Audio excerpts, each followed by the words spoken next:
Hello guys, এই ভিডিওতে আমরা দেখব ওয়েবফ্লোর নতুন জিশেপ পাওয়ার ইন্টারাকশনকে কিভাবে আমরা ব্রেক পয়েন্ট বেসে চেঞ্জ করতে পারি। কারেন্টলি বাই ডিফল্ট ভাবে ওয়েবফ্লো এই ফিচারটি নেই, তো অনেকেই এটা নিয়ে প্রশ্ন করছে। জিশেপের ফোরামে দেখলাম এই নিয়ে আলোচনা হচ্ছে, তো আমি একটা উপায় খুঁজে পেয়েছি। এই ভিডিওতে আমি আপনাদের সাথে সেটাই শেয়ার করব।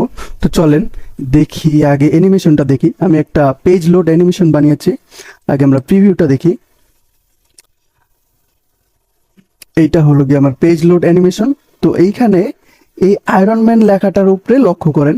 এটাকে যদি আমি একটু ড্র্যাগ করি, দেখেন এইগুলা প্রত্যেকটা ইমেজ, এগুলা স্ট্যাগার হয়ে আসছে। তো কিভাবে আসছে? নিচের থেকে এর জায়গা মতো আসছে, ঠিক আছে? তার মানে বটম থেকে আসছে।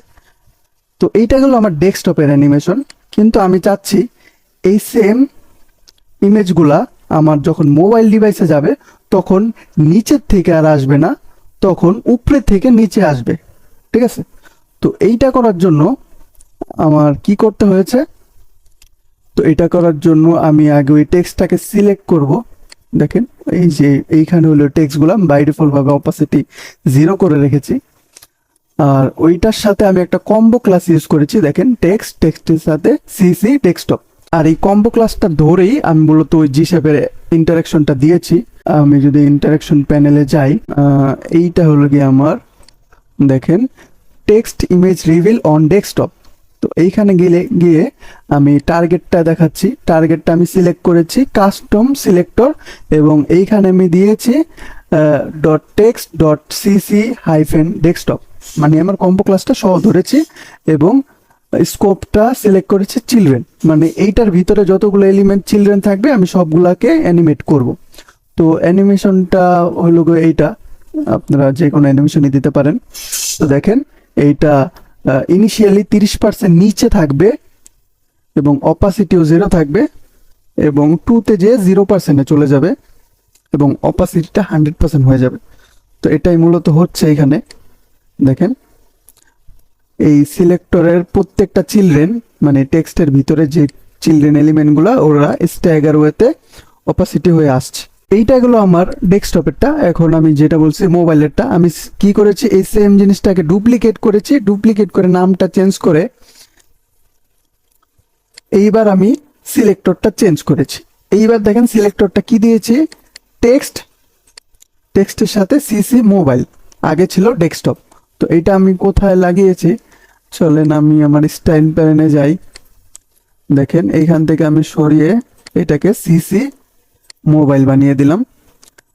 এরপর আমি ইন্টারাকশন প্যানেলে যাই, তারপর আমি যেটাকে ডুপ্লিকেট করেছিলাম ওইটা সিলেক্টরটা চেঞ্জ করে কাস্টম সিলেক্টর, এবং এটা দিয়ে দিচ্ছি, এবং আগের মতোই চিলড্রেনগুলোকে টার্গেট করবে।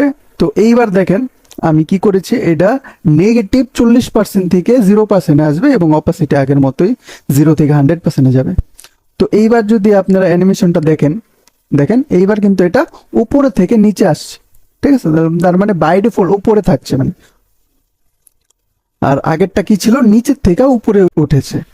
তো এইটা দেখেন, এখন আমি যেহেতু চেঞ্জ করেছি, তো এইটা আমার সবগুলো ব্রেক পয়েন্টে পেয়ে যাচ্ছে বাই ডিফল্ট ভাবে। তো এইটাকে আমরা এইভাবে হ্যান্ডেল করতে পারবো না, এটাকে এর জন্যই আমি ওই যে কাস্টম ক্লাস দিয়েছি। এইবার যেহেতু আমার অ্যানিমেশন দুইটাই আছে, দুইটা টার্গেট ভিন্ন, একটা টার্গেট হলো গিয়ে ডেস্কটপ দিয়ে, আর একটা টার্গেট হলো গিয়ে মোবাইল দিয়ে।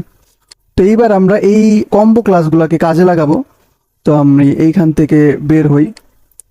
এইবার চলেন আমি বাই ডিফল্ট এইটাকে আমি রাখবো আপনার সিসি ডেস্কটপ, তার মানে আমি বাই ডিফল্ট ডেস্কটপেরটা চাই।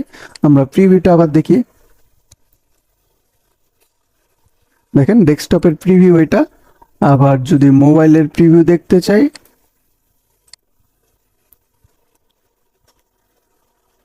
দেখেন দুইটা ভিন্ন অ্যানিমেশন। এইবার আমি এইখানে বাই ডিফল্ট আপনার ডেস্কটপটা রাখবো। এবার এই ক্লাসগুলো আমি একটু মনে রাখবো, টেক্সট আর সিসি ডেস্কটপ আর সিসি মোবাইল। এখন আমি আমার কাস্টম কোডে চলে যাই। কাস্টম কোডে যদি যাই, তো এইখানে আমি একটা স্ক্রিপ্ট লিখেছি, দেখেন।